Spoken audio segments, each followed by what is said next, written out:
बिस्मिल्लाहिर्रहमानिर्रहीम। आज हमारा लेक्चर जो है वो मोड्स ऑफ एग्ज़ामिनेशन के मुतालिक है, जिसमें हम एग्ज़ामिनेशन इन चीफ और क्रॉस एग्ज़ामिनेशन में किन चीज़ों को मद्देनज़र रखना चाहिए उन पर मुख्तसर मगर जामिया गुफ्तगू करेंगे। अगर हम QSO 1984 पर नज़र दौड़ाएँ तो उसका चैप्टर 10 और चैप्टर 11 जो है वो विटनेसेस के बारे में है और एविडेंस के बारे में। और हमारे जो मोस्ट रेलेवेंट आर्टिकल्स हैं दैट इज़ 132, 133 एंड 134। इसमें सबसे पहले हम 133 आर्टिकल जो है उसे देखेंगे।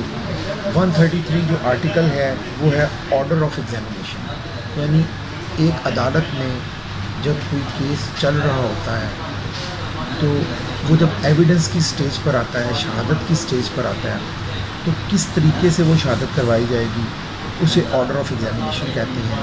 इसमें सबसे पहले एग्जामिनेशन इन चीफ करवाया जाएगा, उसके बाद उन विटनेसेस पर क्रॉस एग्जामिन किया जाएगा और क्रॉस एग्जामिन के बाद जो है वो अगर ज़रूरत पड़ेगी तो री एग्जामिनेशन होगा, वो किसी भी पार्टी की दरख्वास्त पर हो सकता है। हम सबसे पहले सिर्फ सिविल केसेस को मद्देनज़र रखते हुए एग्ज़ामिनेशन इन चीफ को देखते हैं कि एग्ज़ामिनेशन इन चीफ क्या है। अब एग्ज़ामिनेशन इन चीफ जो है वो बुनियादी तौर पर प्लेंटिफ के जो गवाहान हैं, विटनेसेस हैं, उनकी शहादत सबसे पहले रिकॉर्ड की जाएगी और उसे रिकॉर्ड करने के लिए उन गवाहान को बशमूल प्लेंटिफ जो कंटेंट्स ऑफ द प्लेंट है उनसे पूरी वाकफियत होना बहुत ज़रूरी है, क्योंकि अगर कंटेंट्स ऑफ द प्लेंट जो है वो गवाहान को मालूम नहीं होंगे तो वो अपनी एविडेंस जो है वो अच्छे तरीके से कोर्ट में रिकॉर्ड नहीं करवा सकते, क्योंकि एविडेंस का ऐसा हिस्सा सुपीरियर कोर्ट्स ने कहा है जो कि beyond the contents of the pleadings हो, अमूमन उसे इतनी अहमियत नहीं दी जाती। तो प्लेंट के कंटेंट्स का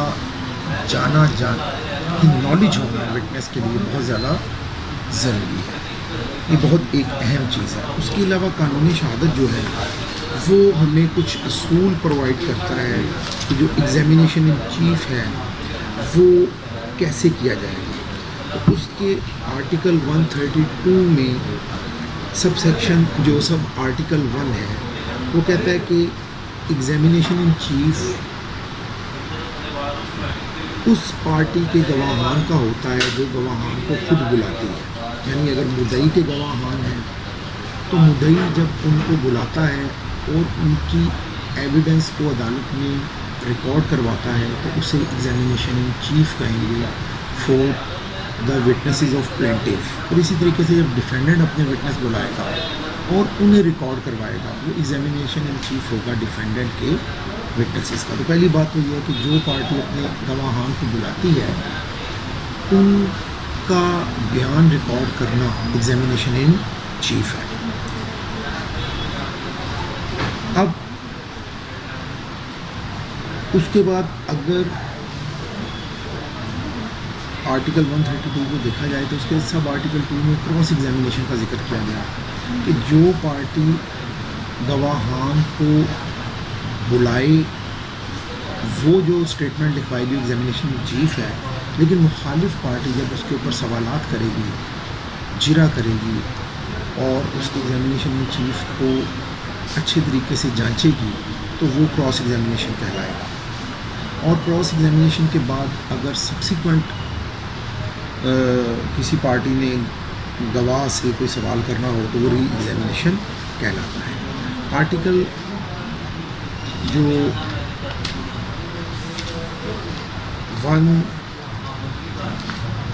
132 है इसकी मैंने कुछ चीज़ें आपके गोशगुजार की हैं।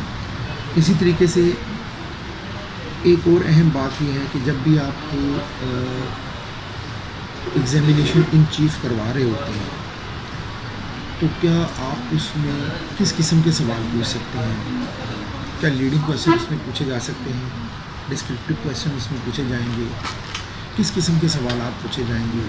तो इसके लिए लीडिंग क्वेश्चंस को मना किया गया है कि एग्जामिनेशन इन चीफ में आपने नहीं पूछनी।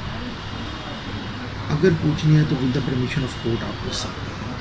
हाँ, क्रॉस एग्जामिनेशन में उसकी इजाज़त आपको दी जाती है। एग्जामिनेशन इन चीफ मैं पहले भी बता चुका हूँ कि जो आपके वो हैं प्लीडिंग्स हैं उससे बाहर नहीं होना चाहिए। इसको यहाँ ब्रेक करते हैं, इसको मिलाना पड़ेगा। एग्जामिनेशन इन चीफ करवाते हुए सबसे पहले जो काउंसिल है वो अपने विटनेस से ओथ लेते हैं।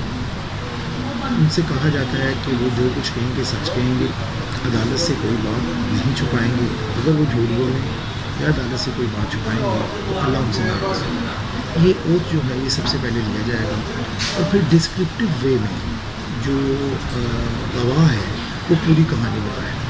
जो भी दावा है उसके कंटेंट्स को, रिलीफ को और जो उसका ताल्लुक़ है पार्टी से, अगर वो मुद्दई खुद नहीं है तो पार्टीज़ को कैसे जानता है, ये सारी चीज़ें वो अपने एग्जामिनेशन इन चीफ में रिकॉर्ड करवाएगा।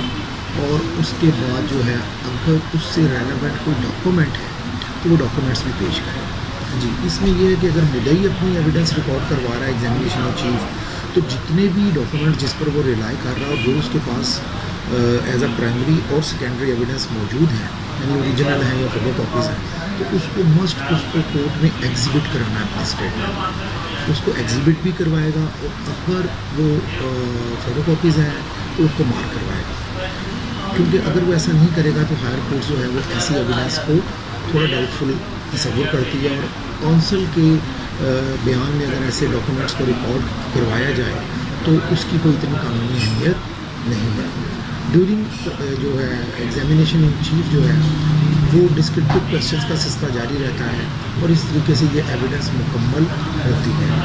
इसके दौरान जो है वो अगर कोर्ट समझे कि कोई ऐसी बात बताई जा रही है जो कि किसी की मोडेस्टी के ख़िलाफ़ है, किसी की इंटीग्रिटी, किसी के ऑनर के ख़िलाफ़ है, जिसको केस से रेलेवेंट भी नहीं हो, जिससे डिस्क्लोज़ करने से किसी की तौहीन होने का खदशा है, तो वो उस बयान को उस एविडेंस से हज़फ करवा सकते हैं, ओमिट करवा सकती है।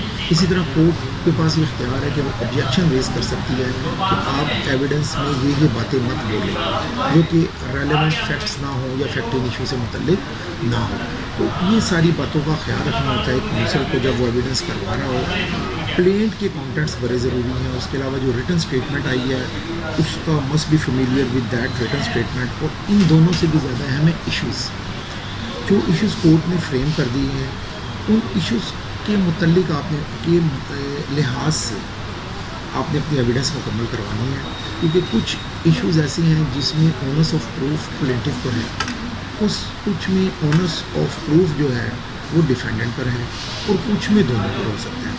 तो उस ऑनर्स को देख कर के बर्डन ऑफ प्रूफ या ऑनर्स ऑफ प्रूफ आपके ऊपर है या नहीं है, आपने उस जो एविडेंस है उसको मुकम्मल करवाना है। और अगर ऑनर्स ऑफ प्रूफ आप पर है तो आपने उसको बड़े ध्यान से मुकम्मल करना है। तमाम डॉक्यूमेंट्स देने हैं, प्राइमरी एविडेंस के तौर पर उनको एग्जिबिट करवाना है या बतौर सेकेंडरी एविडेंस करवाना है। लेकिन इन तमाम चीज़ों का बगौर मुआयना करना है और इसमें कोई कमी नहीं रहनी चाहिए। क्योंकि अगर कोई कमी रह गई तो फिर आपको या तो री एग्जामिनेशन के लिए एप्लीकेशन देनी होगी या कोई फर्दर जो डॉक्यूमेंट्स हैं उसको आप एडिशनल एविडेंस के तौर पर पेश करेंगे, जो कि आपके केस में ना सिर्फ डिले का बायस बनता है बल्कि कंसिस्टेंसी ऑफ द केस भी डिस्टर्ब हो जाती है। केस का जो फ्लो है वो उस तरीके से नहीं रहता। तो ये चंद बुनियादी असूल थे जो कि एग्जामिनेशन चीफ के बारे में थे। अगर मज़ीद डिटेल करना चाहें आप तो आप हमसे रब्ता कर सकते हैं। अस्सलाम।